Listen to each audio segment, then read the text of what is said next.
dia a todos, bom dia a todas. Nós estamos dando início a esse seminário sobre a crise de abastecimento no estado de São Paulo. Presentes a essa sessão e organizadores, o deputado João Paulo Rilo, o deputado Marcos Martins, proponente da CPI, que deu início no início do ano a coleta de assinaturas, propondo a CPI, deputado Marcos Martins. Deputado Marcos Martins. Esse seminário foi organizado pela liderança do PT, pelo Edinho e pelo Ricardo Guterman e demais companheiros. Bom, sem mais retardos de horário, eu vou pedir para que os dois deputados da casa, o deputado João Paulo Rilo, líder da bancada, e o deputado Marcos Martins, proponente da CPI, façam a sua saudação para que em seguida possamos ouvir nossos convidados. Eu quero cumprimentar a todos e a todas, telespectadores que nos acompanham neste momento, cumprimentar o Adriano Diogo, meu companheiro de bancada, o Paulo Rilo, e todos os demais membros da mesa, minha saudação fraterna. Esse é um tema que está na pauta, na ordem do dia, e que não está na ordem do dia agora, já há algum tempo. E que, lamentavelmente, esse tema foi sendo protelado, empurrado, até chegar ao ponto de que a população não aguenta mais. Falta de água em todos os cantos da região metropolitana, especialmente aqui, por falta de planejamento do governo do Estado, falta de investimento, falta de combate ao desperdício, que chega a mais de 30% o desperdício de água, a rede de água comprometida, cerca de 70%, 80%. Então, isso é reflexo de falta de planejamento. O governo do Estado não preveniu, não se preocupou e, pelo contrário, garantiu à população, antes da eleição, de que não faltaria água, que haveria água. Agora a população está se sentindo enganada. É isso que eu sinto, e nós tomamos a decisão de propor essa CPI lá atrás, porque percebíamos que em vários lugares já estava faltando água, embora se tentasse amenizar. E o fato é que é um processo triste, porque a seca é grande, é uma das maiores secas dos últimos tempos, mas não dá para responsabilizar apenas São Pedro. Quem tem responsabilidade de fornecer a água e o tratamento do esgoto, coleta e tratamento do esgoto, a Sabesp é um órgão do Estado. É um órgão do Estado e, embora temos problemas também em algumas cidades em que os serviços são autônomos, mas a grande maioria das cidades da região metropolitana, os serviços são fornecidos pela Sabesp, que deixou de cumprir também a sua obrigação. Foi transformado um pouco num banco. Um acionista tem que ter lucro, pagar dividendos, ações na Bolsa de Valores de Nova York. E esse é o quadro lamentável que nós nos encontramos hoje. Falta água em diversas regiões, em diversas cidades da região metropolitana, do estado de São Paulo, e alguns lugares chega a faltar 5, 6 dias. Não é coisa simples isso. Muito obrigado. Com a palavra, o deputado João Paulo Rilo, líder da bancada do PT. Bom dia a todos. Cumprimentar aqui o deputado Marco Martins, o deputado Adriano Diogo, que preside a audiência, o nosso companheiro Benco, presidente da CPI na Câmara Municipal de Vereadores de São Paulo, e o Vicente Andreu, que é presidente da ANA. Bom, eu quero reforçar o que disse meu companheiro Marco Martins em relação à transformação da Sabesp num banco privado, numa financiadora, uma empresa de gerar lucros para acionistas. A preocupação invertida, a mudança da origem, a mudança da natureza da empresa. E o mau caratismo do governador e do PSDB, que não teve a prudência, o humanismo de dialogar corretamente com a população. Então, o que acontece hoje não deixa ninguém contente, muito pelo contrário, é uma preocupação eminente com a falta de água, com a qualidade da pouca água que chega para as pessoas. E nós gostaríamos aqui de escutar especialmente do Vicente o histórico, mas não apenas o histórico, viu, Vicente? A gente gostaria que você pudesse nos orientar e apontar caminhos. Já teve uma palavra do governo federal, e a gente gostaria de saber como a ANA pode intermediar, propor medidas a curto prazo e a médio e longo prazo, que você pudesse fazer uma rápida retrospectiva do que realmente aconteceu. O governo estadual tinha plena consciência da situação, das possibilidades, e optou por fazer investimento na Bolsa e não no sistema de abastecimento. E, encerrando aqui, agradecer nossos companheiros Edinho e Guterman, né, que, desde o início, tomaram a frente, subsidiaram o debate no Estado de São Paulo e também a bancada. Muito obrigado a vocês. Então, nós temos a esclarecer que existe um requerimento que tramita desde janeiro para conseguir as assinaturas, e o governo do Estado, através da sua representação na Casa, não permite que esse documento evolua para conseguir as 32 assinaturas. Nesse sentido, nós convidamos o presidente da CPI da Câmara Municipal, porque lá, pelo menos, é um território mais livre, mais respirável, para que lá fosse instalada essa CPI. Tivemos 2 baixas na nossa mesa. A primeira foi o Dr. Júlio Cerqueira César, que alegou motivos de força maior para não poder participar ontem, embora tivesse confirmado desde o início, e o doutor José Eduardo Ismael Lucci, promotor de justiça, exercendo as funções do 4º da Procuradoria do Meio Ambiente da capital, ex-assessor do meio ambiente do Centro de Apoio Operacional, também acabou de justificar a sua ausência. Com a presença da deputada Ana do Carmo, eu convido, então, o presidente da CPI da Câmara Municipal, que está fazendo um excelente trabalho, Lécio Benco, para que possa se pronunciar. Obrigado, deputado Adriano Diogo, homem de luta, de batalha, que conheço há muito tempo, grande lutador da região leste de São Paulo. Aqui eu cumprimento, deputado Rilo, doutor Vicente Andreu, presidente da ANA, deputado Marcos Martins, lá da nossa região de Osasco. Quero cumprimentar também minha amiga e deputada estadual eleita agora nas últimas eleições, que nos orgulha de estar presente aqui, a deputada Clélia Gomes, que tenho certeza que a partir de 15 de março fará um excelente trabalho nessa casa. E dizer que temos tido um trabalho muito árduo à frente da CPI da Sabesp, que tramita na Câmara Municipal de São Paulo, cujo objetivo é investigar, lá nós temos limitações. O escopo da nossa CPI é investigar o contrato entre a Prefeitura de São Paulo e a Sabesp.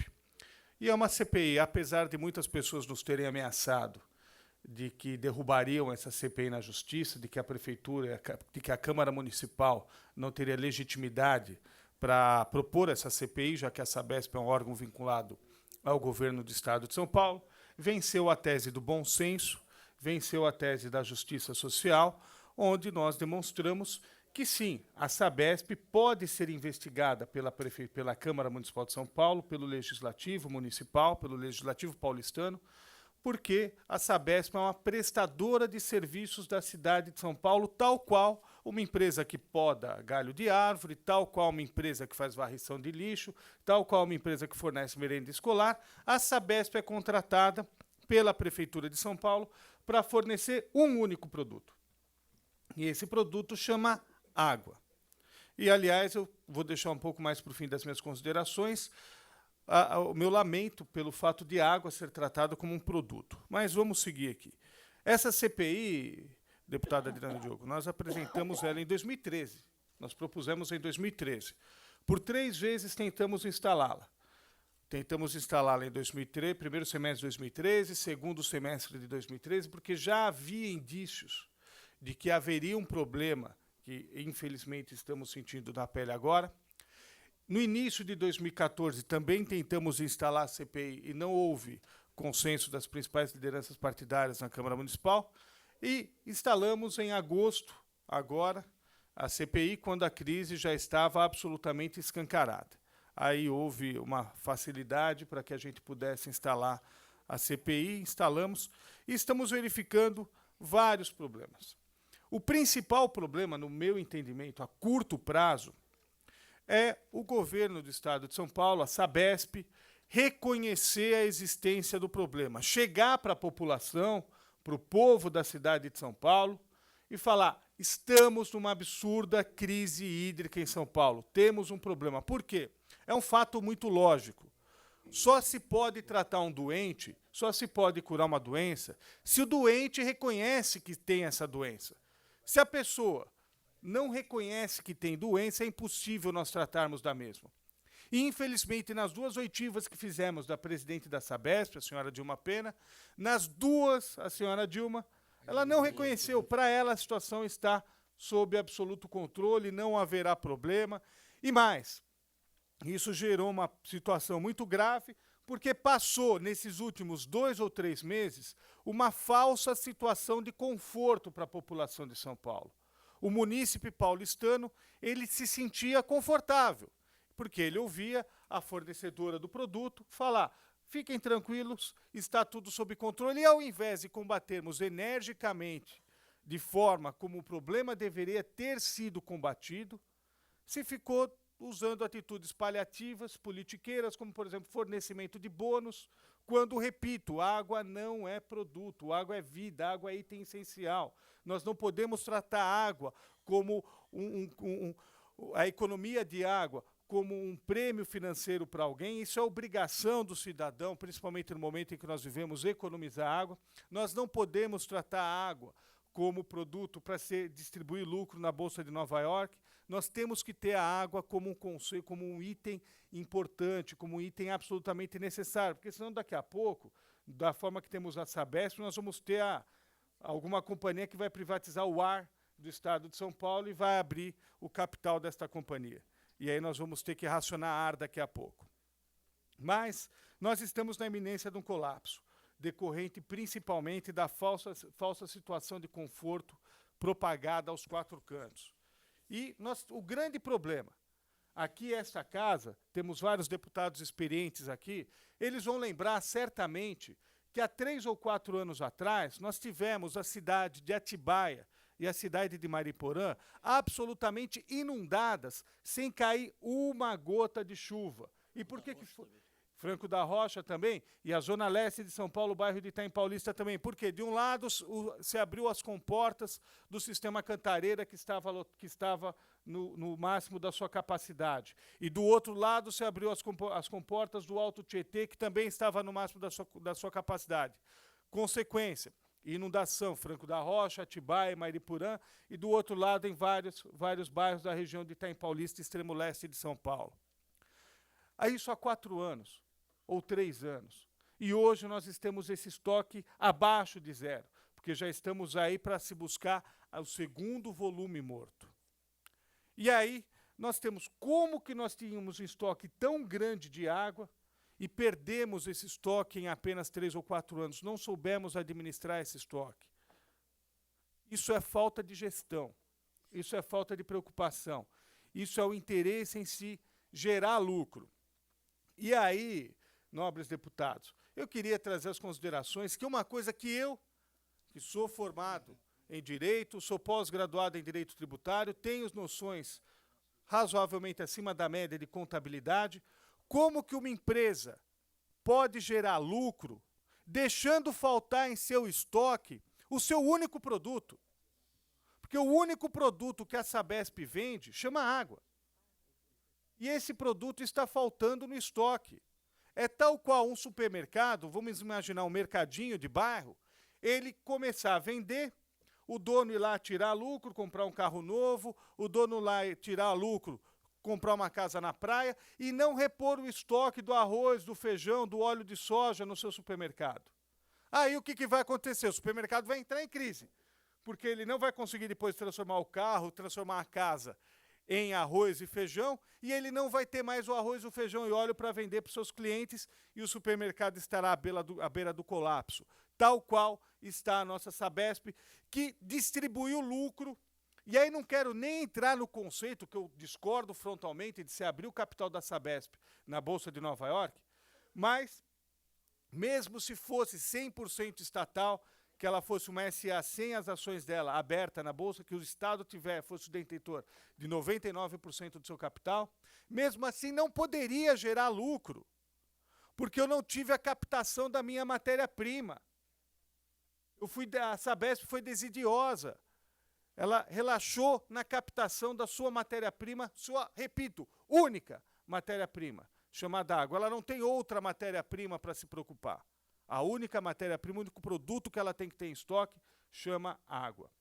Então, não se investiu em captação de águas, em construção de novos reservatórios. Hoje temos aqui o Guarapiranga com 40% da sua capacidade, apesar de se estar tirando mais água do que deveria dele. Mas por quê? Porque é um reservatório que está próximo à Serra do Mar, onde chove de forma constante.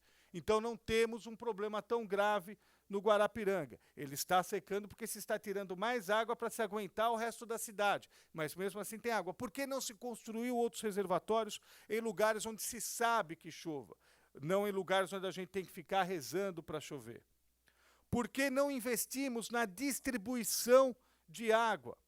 Hoje, 32% da água é desperdiçada, dos reservatórios até a torneira da população. Está aqui a nossa deputada Clélia Gomes, que vem lá da Zona Norte, e lá hoje nós tivemos um caso do rompimento de uma adutora ali, que paralisou boa parte da Zona Norte da cidade de São Paulo. Nesse momento de absoluta crise hídrica, temos ainda água vazando aos borbotões na cidade de São Paulo, decorrente da falta de investimento na rede de distribuição de água.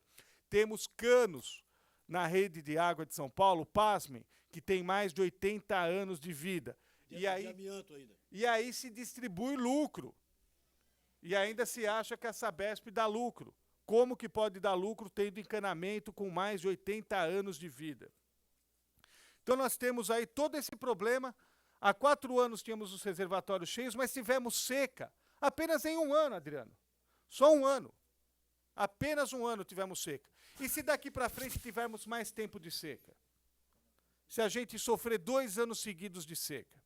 Tenho certeza que Deus é bom, vai chover agora, vai dar uma amenizada na situação, mas e depois? E daqui 2 ou 3 anos, onde não vamos ter um estoque como tínhamos, não teremos um estoque como tínhamos, e pior, nós podemos ter secas mais prolongadas do que estamos tendo agora.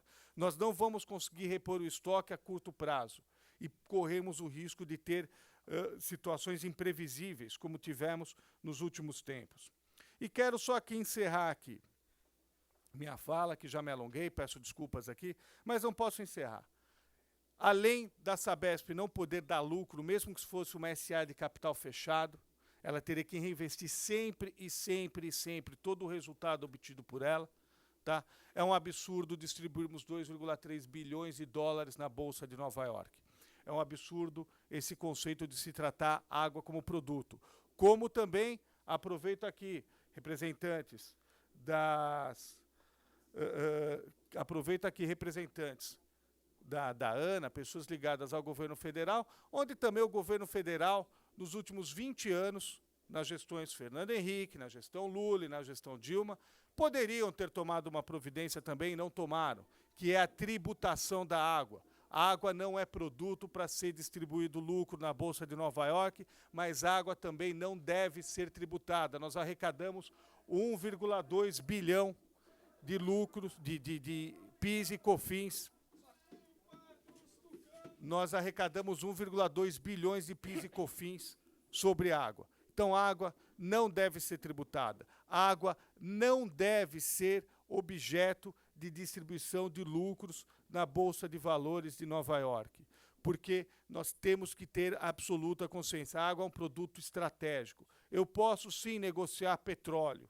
Eu posso, sim, privatizar muitas coisas, não há problema. Mas a água é o último item de qualquer coisa que poderia se pensar, se sonhar, se imaginar em se privatizar. Nós não podemos. Nós não podemos também tributar a água fortemente como tem sido tributada. Faço um apelo aqui aos representantes do governo federal para que façam, para que a gente cuide desse problema com mais cuidado daqui para frente também, que usemos a força política para tentar tirar essa tributação de PIS e COFINS sobre a água fornecida na cidade de São Paulo. É a água fornecida em qualquer lugar, porque quem paga esse PIS e COFINS é a Dona Maria do Parque do Chaves, é o seu João do Itaim Paulista, que tem que pagar o mínimo possível de água para ter o máximo possível de disponibilidade e conforto. Nós temos que olhar sobre esse ângulo, sobre a humanização do uso da água, sobre a efetividade da sua disponibilidade, porque a água não pode ser tratada como foi, porque hoje quem está pagando a conta, infelizmente, se a água quando falta no bairro do Campo Belo, os moradores têm condições de se cotizar e comprar caminhão-pipa e abastecer e encher suas caixas de água. Agora, quando falta na periferia para a população mais carente, a população mais carente acaba sofrendo e não tem remédio. Então, eu quero aqui terminar agradecendo, parabenizando aqui os deputados pela proposta aqui desse debate, dizer que nós, tenho certeza absoluta que dia 15 de março, tão logo eleita, pode levar o requerimento da CPI para a deputada Clélia Gomes, que será uma assinatura a mais, porque o compromisso dela é não com o PT, não com o PSDB, o compromisso é com a população da cidade de São Paulo, e tenho a certeza que a CPI da Sabesp, enquanto muitas pessoas falaram que seria apenas pirotecnia eleitoral, nós mostraremos que ela deixará um legado muito grande, porque nós seremos favoráveis ao rompimento do contrato da Prefeitura com a Sabesp, porque a cidade de São Paulo tem que ter uma empresa própria para cuidar da sua água. Muito obrigado, deputado, muito obrigado a todos. Bom, queria agradecer a chegada dos companheiros do movimento atingidos por barragem, pelo pessoal do MAB, que vieram encaminhada a pé nessa jornada da denúncia desse escândalo da água.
Muito bom, muito bom.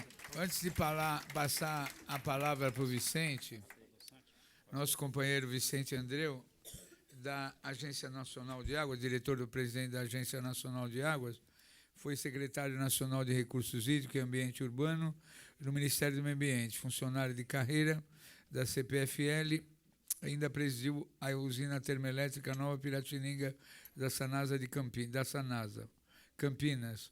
Foi secretário de Desenvolvimento Urbano e Meio Ambiente desse município. Bom, queria dizer o seguinte, antes do Vicente se pronunciar, e agradecer a vida e a força, Jadir e os companheiros do MAB. Queria dizer uma coisa antes do companheiro Andreu se manifestar.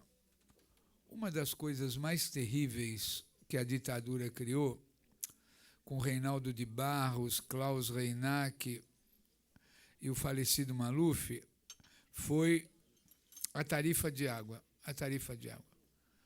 Eles, ao criar as companhias nacionais de saneamento básico, quando a ditadura começou, esse plano macabro, diabólico, dessa trinca, Reinaldo de Barros, Klaus Reinach e Maluf, era o seguinte: acabar com todos os serviços municipais de água, criar as companhias estaduais de saneamento básico e introduzir o elemento do lucro. E como seria introduzido? Todas as casas do país receberam hidrômetros, quem não tinha hidrômetro não tinha água, e a mesma cobrança da água potável era feita para o esgoto. Mesmo que não houvesse esgotamento sanitário, mesmo que não houvesse tratamento, foi criada essa genialidade. Tudo que entra de água potável faz a mensuração e cobre esgoto. E aí é que vem o pulo do gato. Como foi dividida e estratificada a população brasileira?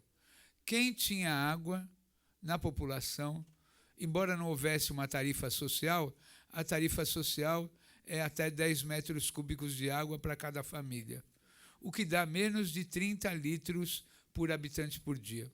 Infelizmente, essa invenção diabólica e macabra da ditadura permanece até hoje. Então, depois, com esse agravamento do sistema, que a Sabesp virou uma companhia de capital aberto e todas as companhias de saneamento básico do país estão seguindo essa toada, com a privatização dos serviços e depois o advento do aquífero Guarani, que os serviços municipais de água e os poços começaram a ser comprados pelas multinacionais para exportação de água por aí afora, todo esse clima terrível, né? Porque aqui em São Paulo o aquífero Guarani é tratado da pior forma possível. Não tem estado no país que trata o Guarani da forma mais vulnerável, sujeita à poluição, sua área de recarga está totalmente comprometida em Ribeirão Preto, o aquífero Guarani. Então, muito importante hoje, além da presença do MAB, do movimento popular, porque sem povo ninguém faz nada, né? É equívoco dos governantes achar que sem o povo, sem a participação popular, dá para resolver esse problema, sem essa aliança fundamental que é básica para o povo brasileiro. Nós vamos ouvir o nosso companheiro Vicente Andreu debater todos esses problemas com a qualificação que ele tem e para responder definitivamente a essa vergonha do Estado de São Paulo, que transformou a água em mercadoria e que ela tem um preço e quem não tiver... E está totalmente submetida à lógica do sistema elétrico. Então, com a palavra, o companheiro Andreu. Bom dia, senhoras e senhores. Cumprimentar os deputados. Com a presença do deputado Hamilton Pereira, que veio de Sorocaba, para prestigiar e complementar. Desculpa. Cumprimentar o deputado Marcos Martins, Hamilton Pereira, meu amigo bebê, de quando eu tinha cabelo, e deles eram pretos. Cumprimentar também Adriano Diogo, João Paulo Rilo e o vereador Laércio Benco. Eu, até motivado pelas questões que o deputado João Paulo Rilo levantou, eu vou tomar a liberdade com vocês aqui de tentar fazer uma exposição bem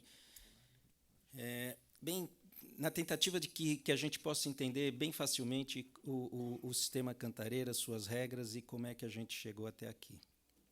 Essa simplificação, no meu ponto de vista, que eu pretendo fazer, ela é uma maneira de tornar o problema compreensível e para que todos possam compreender nesse debate que se trava, principalmente nos últimos dias, a situação e a gravidade que nós vivemos. Então, essa redução não se trata de fazer uma exposição muito simples, mas sim para que vocês possam entender, porque eu acredito que ainda a maioria das pessoas não conhece, nem é obrigação delas, o sistema Cantareira adequadamente. O sistema Cantareira é um sistema muito complexo, as suas regras são complexas, mas se a gente mantiver o diálogo nessas questões que são mais complexas, o entendimento e a procura das soluções serão sempre mais difíceis. Bom, em primeiro lugar, rapidamente, o que é o sistema Cantareira? Eu digo que o sistema Cantareira, para que as pessoas entendam com bastante facilidade, o sistema Cantareira é a mão. São 5 reservatórios em nível, um passando água para o outro. Isso aqui é o sistema Cantareira. Os reservatórios do Jaguari, Jacareí, Cachoeira, Atibainha e o Paiva Castro. Quando a gente vê os mapas e tudo mais, eu acredito que tem grande dificuldade de entender. O Cantareira é isso, o sistema passando água através de canais ou túneis desses reservatórios, sendo que esse último aqui, o Paiva Castro, é dessa água que depois ela vai para a distribuição aqui na região metropolitana de São Paulo. Esses reservatórios, eles compõem duas grandes bacias. Aliás, nem são tão grandes, mas duas bacias distintas. Os 4 primeiros reservatórios, esses 4 reservatórios, compõem o chamado PCJ. E muitas vezes a gente usa o sistema equivalente. Falar sistema equivalente, as pessoas têm dificuldade de entender. São esses 4 reservatórios que são contados separadamente. E o 5º reservatório é a bacia do Alto Tietê. Aqui corre para o rio Piracicaba, aqui corre para o Alto Tietê.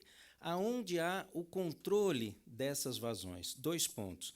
Quando passa do sistema equivalente, ou seja, da bacia do PCJ para o Alto Tietê, tem um túnel, que é onde a gente controla a água, que é o famoso túnel 5, que vocês ouvem, que aqui é onde tem essa ligação. E o outro ponto de controle é aqui no Paiva Castro, onde essa água é retirada e enviada para o tratamento lá na estação do Guaraú. A segunda questão que é importante entender dessa complexidade. Por que existem a ANA e o DAEE regulando esses reservatórios? É porque, pela definição da Constituição, existem águas estaduais e águas federais. As águas estaduais são aquelas que nascem e têm foz, acabam no próprio território do Estado.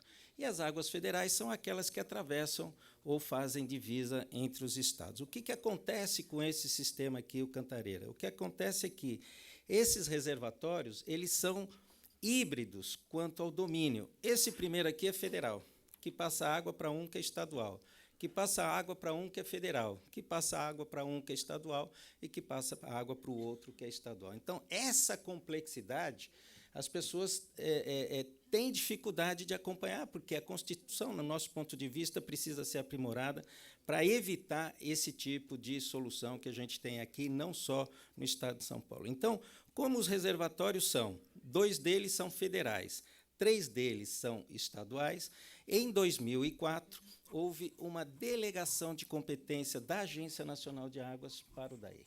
Então, por que ANA e DAE? Por conta dessa natureza híbrida desse conjunto de reservatórios. E desde 2004, todo o processo de gestão do reservatório, o que significa gestão? É o controle, quanto que opera, como é que faz em período de cheia, como é que faz no período de seca. Esse controle é feito prioritariamente pelo DAE, porque nós delegamos a competência de regulação para o DAE, mas é feito sempre em conjunto do ponto de vista técnico entre a ANA e o DAE. Então, qualquer questionamento em relação ao Cantareira, em primeiro lugar, a Sabesp, o governo do Estado, tem que fazer ao DAEE. Nós não temos relação com a Sabesp, nós temos relação exclusivamente com o DAE, com quem a gente delegou. Qual é o outro ponto que eu acho que é importante vocês também entenderem de maneira bastante didática? Esse aqui é o sistema Cantareira. Se agora a gente imaginar que o sistema Cantareira é assim mesmo, um passando água para o outro, se a gente pensar ele num sentido horizontal, o sistema Cantareira seria o nosso antebraço. Isso aqui é o sistema Cantareira, a mão é a cidade de São Paulo, que eu moro em Campinas, aliás, está com uma belíssima camisa, o Gentil, que é meu amigo, uma belíssima camisa azul Campinas, aquela cor que ele está usando ali, azul Campinas. A cidade de São Paulo é a mão e os reservatórios de São Paulo são os dedos. Então, vejam, Cantareira é assim, mas ele chega dessa maneira. Por que eu estou usando o antebraço? Porque ele é muito maior do que os outros. Ele responde sozinho por 50%, no normal, 50% da água fornecida para a região metropolitana de São Paulo. E como é que é compensado os outros 50%? Por esses outros reservatórios que vocês também ouvem. Alto Tietê, Guarapiranga, Billings, Cotia, Alto Cotia, Grande, são os reservatórios que vão compor a região, aqui atender a região metropolitana de São Paulo. Então, Cantareira seria o antebraço, que chega a essa quantidade de água, e aqui são os reservatórios. Todos esses reservatórios aqui, esses outros, são do governo do Estado de São Paulo. Então, a Agência Nacional de Águas não trata da situação do Alto Tietê, não trata da Billings, não trata da Guarapiranga. Nós tratamos do Cantareira por conta dessa situação que eu mencionei a vocês. Quando nós percebemos a crise, o que acontece? Em 2004, a outorga foi renovada. Quer dizer, o que é a outorga? A outorga é o direito de tirar água. Em 2004, houve um grande acordo e se deu um acordo de retirada de água para a Sabesp e também para a região do PCJ. Eu não vou falar aqui do PCJ para não expandir demais o nosso assunto. E essa outorga venceria em 2014, agora, em agosto de 2014, porque o seu prazo para tirar água foi até foi de 10 anos.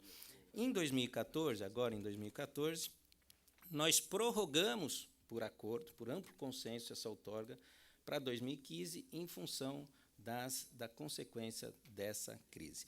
Mas nós vínhamos operando segundo regras que definiam o máximo e o mínimo que pode retirar dentro do reservatório. E o que a gente verificou? Em dezembro, a curva continuou caindo de chuvas, de entrada no reservatório. Em janeiro também caiu, mas ainda dentro do limite do máximo e do mínimo. Quando é que ele ultrapassa os limites mínimos? Porque havia a perspectiva de que a chuva pudesse voltar ao normal. Quem olhar o gráfico vai ver que isso não é regular, ele tem subidas e descidas. Bom, o que aconteceu? Em fevereiro, as chuvas não vieram, né? Elas já vinham se agravando. Em fevereiro, elas não vieram, e aí ultrapassa o limite mínimo dessa situação. Como as perspectivas e as avaliações ou previsões eram muito ruins, a ministra Isabela Teixeira, a qual a Ana é subordinada, marcou uma reunião com o governador do Estado, dizendo para ele, olha, desse jeito vai haver um problema muito sério aqui em São Paulo. Nessa ocasião, estava conosco, inclusive, o órgão de previsão oficial do governo federal, né, de previsão meteorológica. E a previsão era uma previsão muito ruim para o próximo período.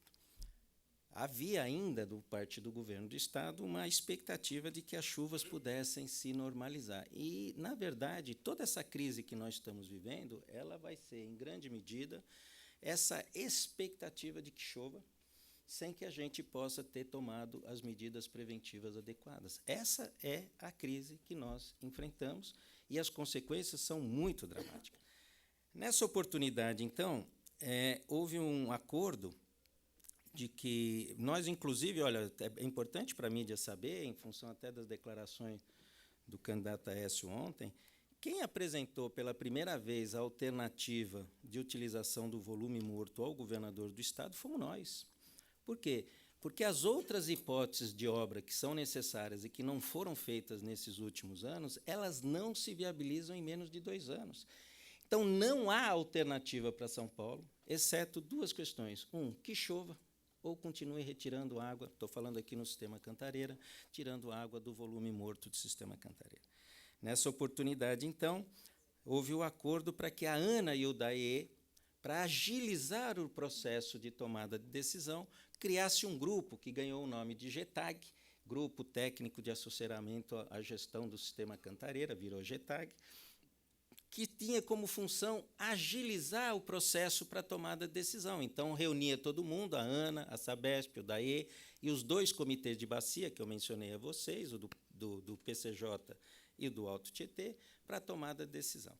E assim fomos bem, muito embora em abril nós já havíamos comunicado ao secretário Mauro Arce, pessoalmente, de que haveria uma situação inevitável, a persistência da seca, isso em abril. Ele teria que avançar ainda mais sobre o volume morto, ele não teria alternativa, ele estaria estressando os reservatórios aqui da região metropolitana, e eu vou explicar isso, e que nós deveríamos começar, então, a partir de abril, as medidas mais restritivas na retirada de água aqui que eu mencionei a vocês, que é onde a crise se estabelece, no famoso túnel 5.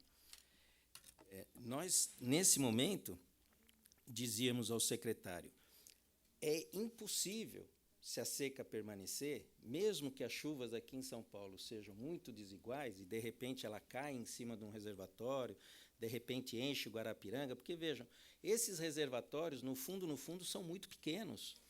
São muito pequenos para garantir abastecimento aqui da região metropolitana de São Paulo. O que aconteceu é que os últimos 10 anos foram anos de chuva. Então, chovendo regularmente, houve uma grande acomodação em torno dessa questão. E nós dizíamos, então, ao secretário, não é possível manter essa situação, porque o que estava sendo feito, continua sendo feito, correto, mas de alto risco. Cada um desses reservatórios aqui, não mais assim, os aqui de São Paulo, eles estão passando água para a região atendida pelo Cantareira. Então, na beirinha aqui do Alto Tietê, uma parte que era do Alto Tietê, do Cantareira, eles estão tirando mais água do Alto Tietê e passando para atender o Cantareira. Guarapiranga, a mesma coisa, Billings, a mesma coisa, Alto Cotia, a mesma coisa, Rio Claro, a mesma coisa. Então, na franja, aqui, na franja da cidade, esses reservatórios estão suprindo o sistema Cantareira. Correto? Em parte correto, mas você está suprindo o reservatório maior com os reservatórios menores. Portanto, a tendência óbvia, não tem nada de novo aqui, é de que, havendo uma crise aqui, se esses reservatórios forem mantidos tirando mais água do que podem contribuir, você vai fazer com que a crise se estenda totalmente para a região metropolitana de São Paulo. E, infelizmente, eu quero dizer isso, porque, inclusive, eu moro em Campinas, eu convivo lá com o Rio Atibaia, com toda essa situação. Infelizmente, né, a situação continua se agravando e nenhuma medida foi adotada. Bom, nós passamos a insistir com o governo de São Paulo para que houvesse uma retirada de água progressiva no túnel 5. A retirada de água no túnel 5, que depois vem para esse, que por acaso é o menorzinho deles todos mesmo, que chama Paiva Castro, levaria invariavelmente a uma operação diferente desses reservatórios e, eventualmente, a uma redução da quantidade de água que seria ofertada para São Paulo. Nós queríamos, então, construir uma metodologia. Qual é a metodologia? Você só poderia retirar a água do reservatório avaliando a quantidade de água que chega. Então, seria simples. Você tem essa quantidade de água no reservatório, porque o que acontece? Vamos ver aqui. Você sabe o que tem, você sabe o que você tira, porque aqui é a sua torneira, então você tem controle da torneira, da saída, mas você não tem controle da água que chega, você não sabe como é que vão ser as chuvas. Então, nós dizíamos para ele o seguinte, olha, a gente divide essa quantidade de água até o período que a gente quer o reservatório, tira essa quantidade de água aos pouquinhos e acresce a quantidade de água que chega. Chegou mais, pode tirar mais. Chegou menos, tem que tirar menos. Por quê? Porque senão você está sacrificando a quantidade de água que existe no reservatório. Essa proposta não foi aceita. Foi se estabelecendo uma crise, porque, obviamente, a Sabesp, que tem grande influência nessa decisão, orientava o governo do Estado de São Paulo a dizer, olha, se tirar menos água, eu estarei levando um racionamento para a cidade de São Paulo. Se criou essa paura aqui sobre a questão do racionamento, e essa medida não foi tomada. Eu vou continuar, mas eu só quero dizer a vocês o seguinte, como é mais fácil você controlar um sistema de distribuição, porque todos os argumentos que a Sabesp apresenta são verdadeiros, exceto de que isso deveria ter sido feito antes. Como é que você pode controlar melhor um sistema? Se você tem bastante água e você começa a impor um sistema de controle na água que você solta, qualquer falha que você tem água para corrigir essa falha. Isso não foi feito. Agora, a quantidade de água que nós temos no reservatório é tão pequena, que qualquer problema que a gente venha a ter no futuro, a Sabesp não terá controle sobre o sistema de distribuição de água. Portanto, as medidas restritivas, elas têm que ser feitas quando você tem condições de atuar sobre elas, e não quando você perde o controle absoluto. Então, nós defendíamos de que essas medidas deveriam ser avaliadas no tempo, né, desde abril de 2014. Esse acordo não foi produzido, Não chegamos a um acordo, vocês vão acompanhar, vai ver na imprensa que não há mais nenhuma medida a partir de junho, em consenso entre a ANA e o DAE, mas, na verdade, não é a ANA e o DAE, é a gente com o governo do Estado, mesmo porque os outros 4 representantes do GETAG são ligados ao governo do Estado. O comitê, o secretário-geral é funcionário do DAE, o outro comitê do PCJ é funcionário do DAE, a Sabesp é do governo, o DAE é do DAE. Mas, mesmo assim, nós conseguimos produzir acordos. Em agosto, o que aconteceu? Eu tive um contato com o secretário Mauro Arce, pessoalmente, e disse a ele: Mauro, não dá mais para continuar a situação desse jeito. Nós não estamos alertando adequadamente a população sobre o sinal de gravidade. O governador insiste em dizer que tem água até março, tem água até setembro, tem água... E nós não estamos apontando para a cidade, a gravidade da situação, 2, como é que nós vamos ficar, não nesse período, porque agora, bem ou mal, vai ter que alguma chuva. O problema que nós vamos enfrentar é a partir de março, abril, principalmente abril de 2015, porque se nós não tomarmos essa medida para acumular o máximo de água no reservatório, quando chegar em abril de 2015, nós não teremos alternativa. Por quê? Porque no curto prazo não há obra no estado de São Paulo para atender a região metropolitana de São Paulo. O que está sendo feito, corretamente, também quero aqui cumprimentar o governo e a Sabesp, mas são medidas pequenas. As grandes medidas deveriam ter sido tomadas. O aumento de capacidade de São Paulo, a PPP de São Lourenço demora 2 anos. A transposição do Paraíba do Sul, que deu aquela crise toda com o Rio de Janeiro, aquilo demora 2 anos. Não tem solução para os próximos 2 anos, a não ser a água dos reservatórios que hoje existem. Bom, nessa oportunidade, então, e aí depois eu vou passar mais rapidamente para ir para a situação que a gente se encontra, o Mauro Arce confirmou comigo, dizendo: olha, Vicente, nós vamos reduzir em 1º de outubro para 18,1, em 1º de setembro para 17,1. Essas medidas são medidas que o governador já anunciou, você pode ver, ele falou isso para mim, que realmente reduzia no túnel 5 essa quantidade de água. E nós faríamos, então, não há nada agora em agosto, mas começaríamos a redução em setembro. Eu concordei com ele, ele me passou um e-mail, ficamos de marcar a reunião para oficializar e nunca foi oficializado. Então, o que nós temos hoje é uma quebra de confiança, porque o secretário de Estado assume um compromisso com o presidente, não comigo, com o presidente da Agência Nacional, faz um acordo, você aguarda o tempo passar e depois, no momento de você cumprir aquela obrigação, ele simplesmente diz que esse acordo não foi assumido. Eu já divulguei, passei para a imprensa, tem e-mail e tudo mais. Bom, com isso, nós decidimos o seguinte: não tem sentido a Agência Nacional de Águas continuar negociando com alguém que não cumpre os compromissos, que é o caso do Dr. Mauro Arce. Então, nós saímos do GETAG.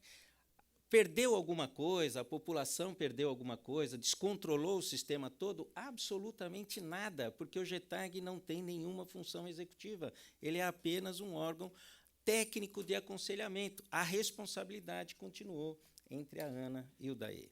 E, infelizmente, nós não produzimos nenhum acordo a respeito da gestão. Quais são as regras que estão valendo no sistema Cantareira hoje? As regras que o governo do Estado e a Sabesp determinam, porque nós não conseguimos fazer com que o governo apreciasse, considerasse as nossas propostas. Bom, com isso, o que sobrou de alternativa foi entrar no primeiro volume morto. O volume morto, vocês também, todo mundo já se habituou, recebeu um nome de reserva técnica, mas no mundo inteiro ele é conhecido como volume morto. O que é o volume morto? O volume morto é aquela parte de quantidade de água num reservatório que você não consegue tirar a não ser por meios mecânicos. Ela não sai por gravidade. Então, no reservatório, supondo que o Cantareira seja isso, ele tem uma descarga de fundo aqui embaixo para os rios do PCJ. Então, lá, tecnicamente, não tem esse volume morto, porque lá a água pode ir até o final. Mas, como eu falei, esse não é a questão central. O volume morto é aquela água que a Sabesp consegue tirar, extrair mecanicamente para conseguir repassar aqui entre os seus diversos reservatórios.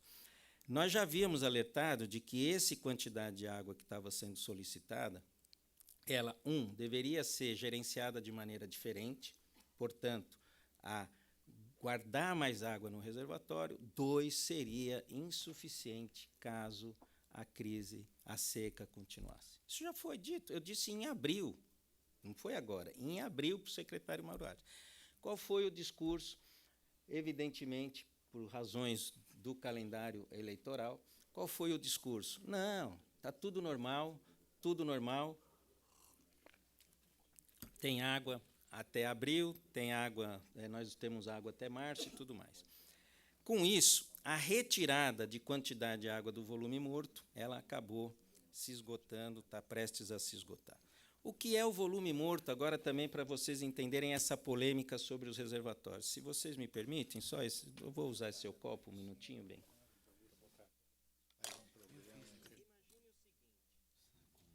São 5, mas vamos usar 2 só para simplificar aqui a visão entre vocês.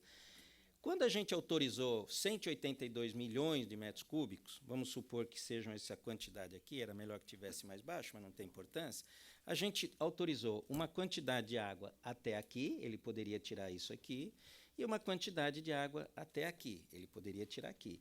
Não é somado, porque os reservatórios são operados diferentemente, tanto é que se ele baixar demais numa determinada cota, ele tira a água para a região metropolitana de Campinas.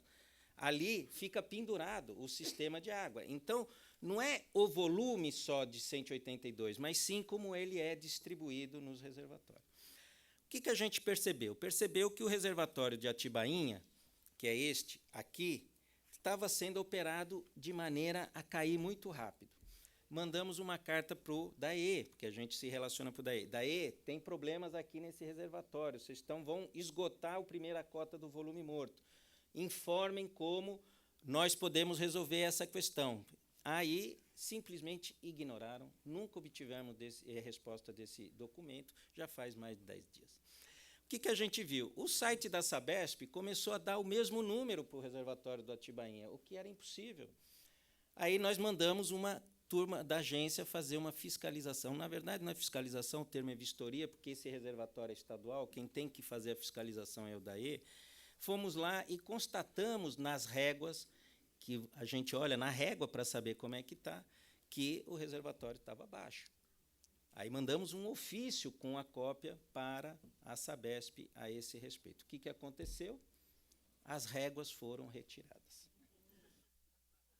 Então, é aquela coisa que resolveu o problema. Aquela piada que o cara encontra o marido com... Detalhe um pouco melhor isso, doutor. É importante essa passagem. Detalhe isso.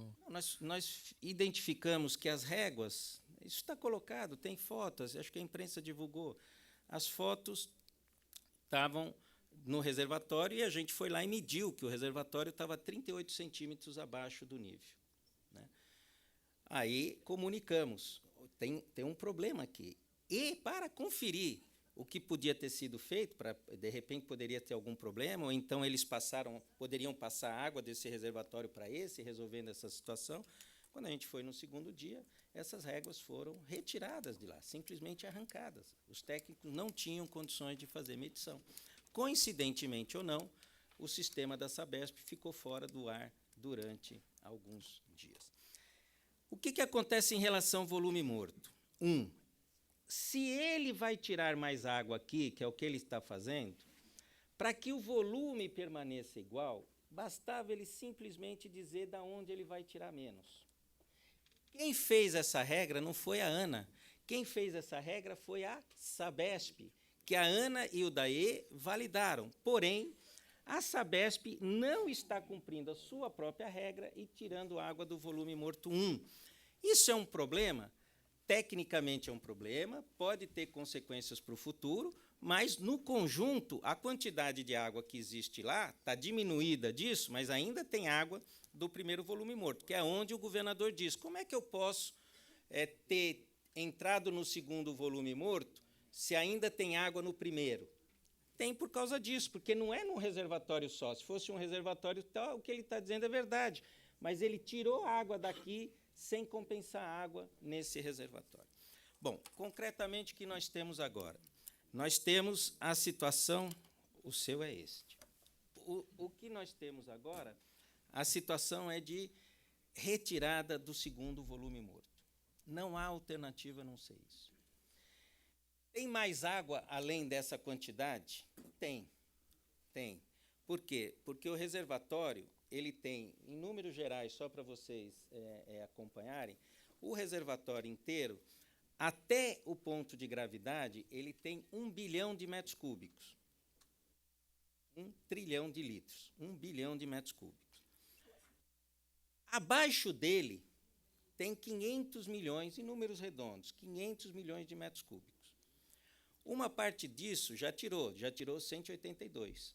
Ele deseja tirar agora mais 106, portanto, nós vamos a número arredondado, 300 milhões de metros cúbicos. Em tese, vai existir 200 milhões de metros cúbicos no reservatório.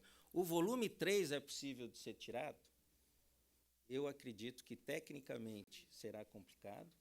E, do ponto de vista ambiental, essa água, aí sim, o ralo do reservatório, o lodo, haverá de ter problema. Se a crise se acentuar, é bom que a população saiba, não haverá alternativa a não ir no lodo, usando a sua expressão. Agora, é assim que se administra e gerencia uma das maiores cidades do mundo. Imaginar que Paris, Londres, Nova York, Tóquio correm o risco de ficar sem água, é esse o risco que nós estamos atravessando aqui agora. Quando chegou o pedido da Sabesp, nós estávamos, desde junho, dizendo para eles o seguinte: olha, vocês precisam apresentar um estudo para dizer como é que vocês querem tirar o segundo volume morto. O primeiro já estava sendo usado. Os estudos, infelizmente, também teve esse joguinho de brincadeira, manda um estudo que é feito no joelho, manda no dia que cumpre, mas depois no outro dia pede para tirar. Tá bom. No final, mandaram o estudo da Sabesp, agora, alguns dias atrás. Na sexta-feira passada, eu acho que foi. Não essa, a anterior. Qual foi a previsão do estudo da Sabesp? Eles querem retirar, essa é a proposta da Sabesp, eles querem retirar o segundo volume morto, ou seja, a pré-tragédia. Eu costumo dizer assim, é como se o cidadão já foi para o cheque especial, não avisa a família que está com problema financeiro, aí ele não tem alternativa a não ser quebrar o cofrinho da filhinha para passar o rodo no cofrinho das filhinhas, e o pior, mantendo as mesmas condições e sem falar para as pessoas o que está acontecendo. Esse é o problema que nós estamos tendo aqui em São Paulo. Não se fala a gravidade da situação. Pois bem, a Sabesp apresentou o estudo dizendo assim, eu vou reduzir para 18, hoje está com 19,7, ele reduziria para alguma coisa em torno de 18, 18 e pouco, e mantenho essa retirada até abril de 2015. Na previsão dela, como você tem uma quantidade de água, como eu falei a vocês, ela diz quanto é que ela quer tirar na torneira, ela depende de quanto da água que chega, da chuva. A única saída para cá é chuva. Só que ninguém sabe o que vai acontecer com a chuva. E aí ele usa 3 cenários. Se chover a média, o reservatório chega em abril com 37%. É bom? É bom. Depois eu vou falar sobre a média para vocês. Se chover o mínimo histórico, que é o ano de 1953, o reservatório chega a 0. E se chover 70% do mínimo histórico, né, o reservatório chega a -5. Ou seja, mantida essas condições de retirada, o reservatório, nós poderemos estar, todos nós aqui, em abril de 2015, com o reservatório em -5. Ou seja, ele estava em abril deste ano com 10%. Nós entramos nessa crise com 10%. Nós estaríamos com -5 na previsão deles. Qual é o problema? Média, primeiro lugar. Um ano choveu 25, outro ano choveu 75. Um ano choveu 25, outro ano choveu 75. Um ano choveu 25, outro ano choveu 75. Qual é a média desses 6 anos? A média desses 6 anos é 50. Quantas vezes choveu na média? Nenhuma. Quando você considera o tempo, e usar 6 anos, você vai ter 25, 25, 25, vamos supor, depois 75, 75, 75. O que vai acontecer? O que pode acontecer é que, durante 3 anos, aquela pessoa ficou sem água, porque choveu 25, 25, 25, E nos outros 3 anos, inundado, porque choveu 75, 75, 75. Portanto, a média não é um critério seguro de fazer previsões nesse processo. O correto, do nosso ponto de vista, seria trabalhar com a vazão do mês anterior. Por quê? Porque a melhor previsão em relação ao futuro é quanto choveu no mês anterior. Então, a previsão da Sabesp, nós descartamos. Não dá para operar o reservatório nesse nível de insegurança. Por quê? Porque o único objetivo é manter a quantidade de água que vai ser retirado. Se chover, que é a expectativa desde fevereiro, uma grande solução. Agora, se não chover, que é o que está acontecendo, corre o risco grande, grave, de colocar a região metropolitana de São Paulo num colapso nunca antes assistido. Nós respondemos ao governador, né, dizendo o seguinte: com relação ao segundo volume morto, nós estamos de acordo. A imprensa noticiou como autorização, mas não é uma autorização. Nem nós, nem o DAE autorizamos o segundo volume morto. Nós concordamos em que ele seja retirado. Por quê? Porque não há alternativa aqui para vocês a não ser isso. Agora, nós dissemos, não concordamos com essa regra. Qual é a nossa regra, a que nós estamos propondo?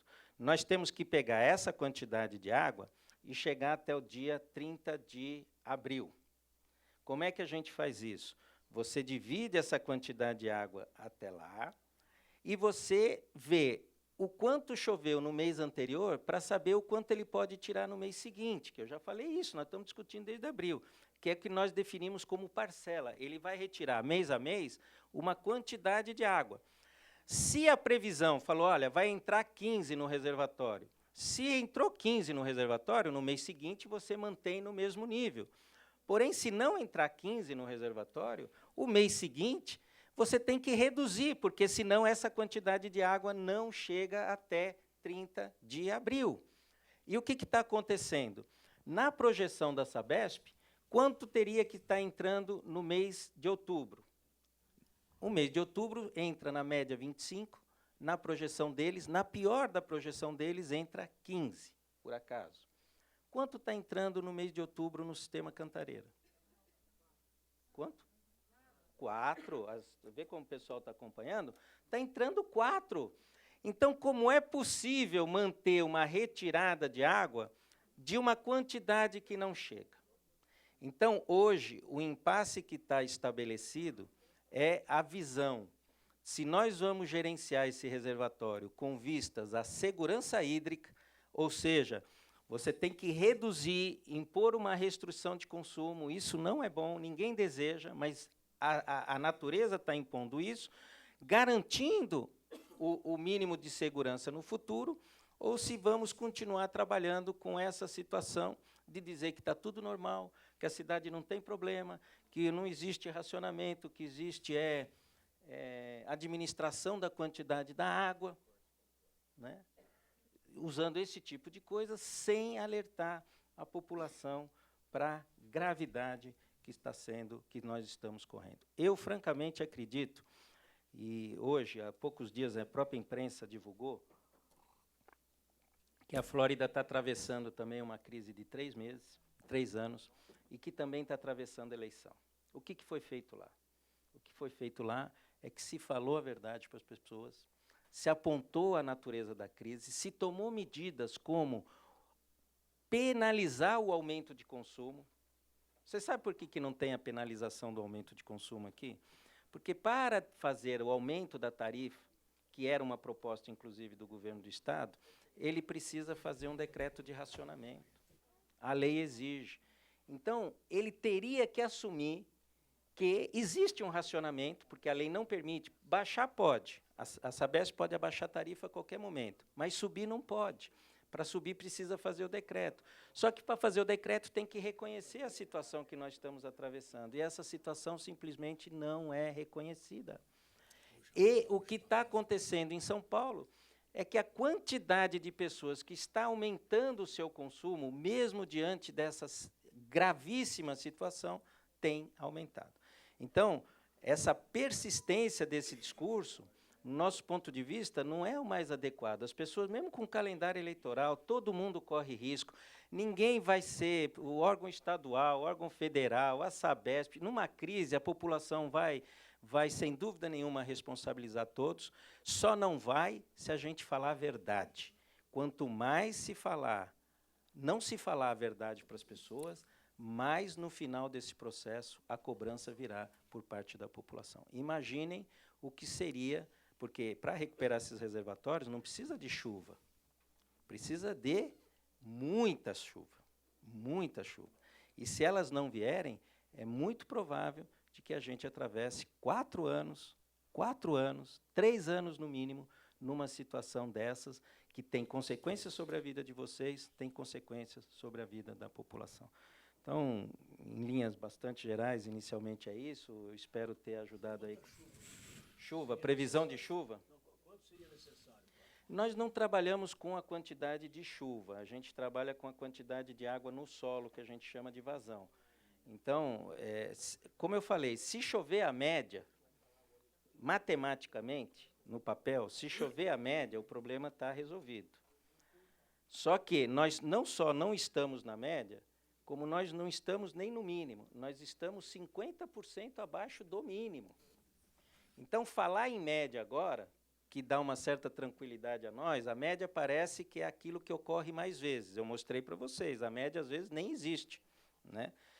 Então, falar em chover a média transmite uma tranquilidade para as pessoas que, do nosso ponto de vista, também não é condizente com a realidade. Porém, se chover a média, é possível que a gente chegue em março de 2015 com os reservatórios recuperados. Qual é a previsão e a possibilidade de chover a média? Pelos institutos de pesquisa, muito baixo. Só acabo falando isso. Previsão. Previsão, no Brasil e em todo lugar do mundo, previsão, ela tem, no máximo, 1 semana de garantia. Eles só te dão 1 semana. 15 dias, mais ou menos. Mais do que 15 dias é modelo. Ele pega um modelinho matemático e aplica. Não tem previsão. É um modelo matemático. Então, dizer como é que nós vamos estar em fevereiro, março do ano que vem é, do ponto de vista técnico, um chute qualificado. Não é um chute, não é o mesmo chute que o meu, mas é um chute qualificado. Não existe nada. O que havia de perspectiva é que domingo e segunda-feira chovesse. Choveu no domingo, parece que segunda não choveu. Hoje não sei como é que está o Cantareira, parece que não vai chover. Para outubro, a previsão de chuvas é muito baixa. E existe uma previsão, uma perspectiva de que em novembro haja um pouco mais de chuvas. Porém, o calendário para o tempo seguinte, nos modelos, infelizmente, apontam ainda para uma situação de manutenção dessa escassez. Nós deveríamos estar nos preparando para essa situação de escassez, tomando as medidas adequadas e o principal, por isso importante fazer esse debate aqui na Assembleia Legislativa, falando a verdade para as pessoas sobre a situação da crise que nós atravessamos. Muito obrigado. Bom, já tem...